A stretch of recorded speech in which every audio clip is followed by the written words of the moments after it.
All right, let's talk about a word you hear everywhere, from startups to software, but what does it actually mean?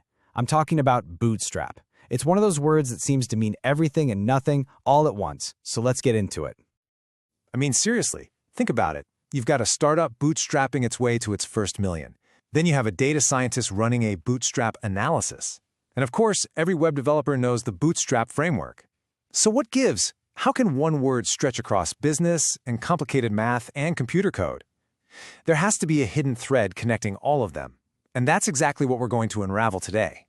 And here's the wild part. The key to understanding the super modern, powerful tech term, it actually starts with a joke, a really old joke about trying to do something that is, quite literally, impossible.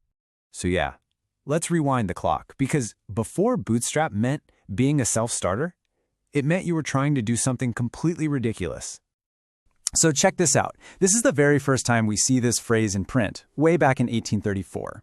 A newspaper was making fun of some guy who claimed he had invented a perpetual motion machine, and the writer sarcastically said, "Yeah, right. His claim is about as believable as him lifting himself over a fence just by pulling on his own bootstraps." It was a perfect metaphor for a completely absurd, physically impossible task. Now, you might have heard that this comes from the stories of Baron Munchausen, and you're kind of close.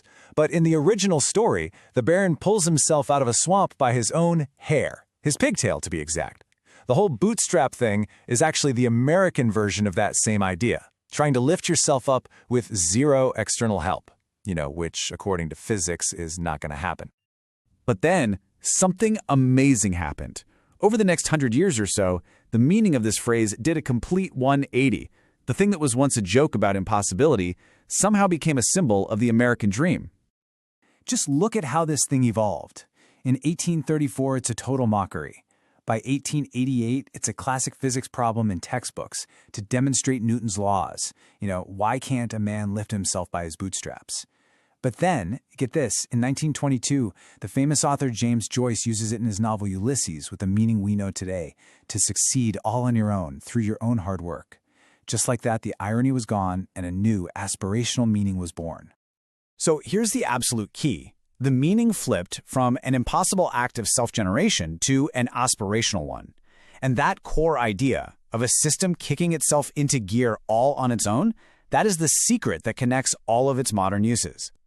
So this is it. This is the definition that ties it all together.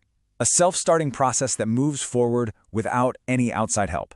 Burn this into your brain, because whether we're talking about a computer firing up or a company getting off the ground, this is the fundamental idea we keep coming back to. And nowhere is this idea more powerful or more literal than in the world of technology. Let's really dig into how this self-starting concept works in computers, statistics, and web design. We're going to look at 3 big areas here. For computers, it's all about a machine waking itself up from a cold, dead stop. For statistics, it's about a small set of data magically creating more data from itself. And for web development, it's a toolkit that lets you start building something awesome with ready-made pieces. You see the theme, right? It's all about self-starting. Okay, so when you turn your computer on, it boots up, which, is short for bootstrapping. It's a classic chicken and egg problem, right? The computer needs software to run, but the software is on the hard drive, and it needs instructions to even read the hard drive. The solution is this beautiful chain reaction. A tiny program hardwired into the machine runs a quick check, then it finds another, slightly bigger program called the Bootstrap loader. That loader's only job is to fire up the main operating system. It is literally a system pulling itself up, step by tiny step. All right, now for statistics. This is so cool. Here, bootstrapping is a mind-bending technique. Let's say you only have a small sample of data, but you want to understand a much bigger population. What do?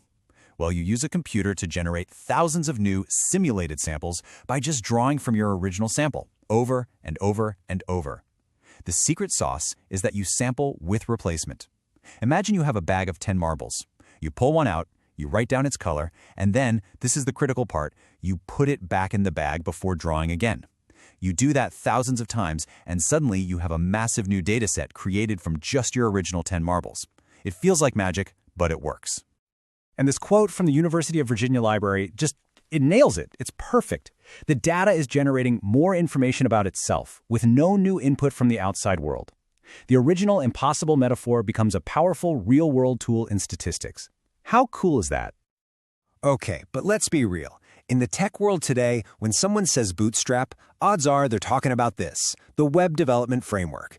It was cooked up at Twitter and released back in 2011, and it was an absolute game changer.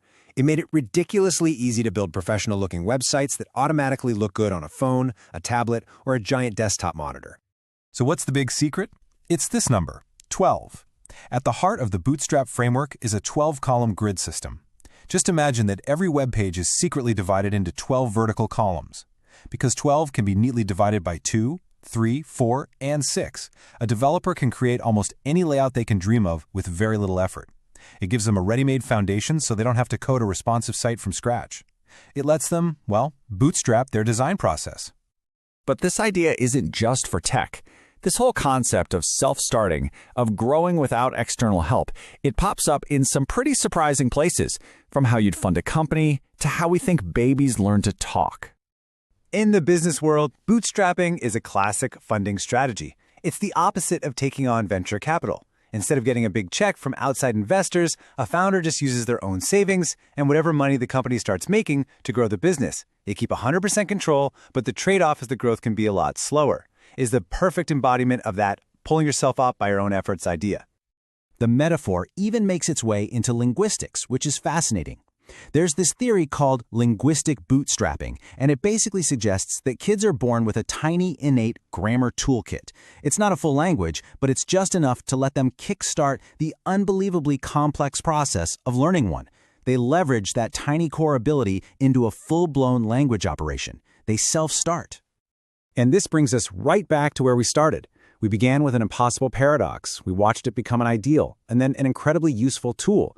But in philosophy, the paradox comes roaring back in what's known as the bootstrapping problem.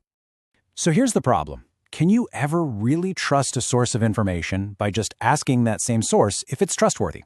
Think about it. Let's say your car's gas gauge says the tank is full. You then look at it and say, hey, the gauge says it's full, and I know the tank is full, so the gauge must be working. You've just used the gauge to prove the gauge is reliable. It's a completely circular argument, and it sounds suspiciously like trying to lift yourself up by your own boots, doesn't it? And so we end right back where we began, with this deep, puzzling paradox. From a 19th century joke about an impossible act to a 21st century tool for creating incredible technology, the idea of the bootstrap is all about the power and the potential problems of a self-contained system. Which leaves us with a pretty big final thought. Can any system, whether it's a person, a computer, or even a line of reasoning, truly, really prove its own reliability, using nothing but itself?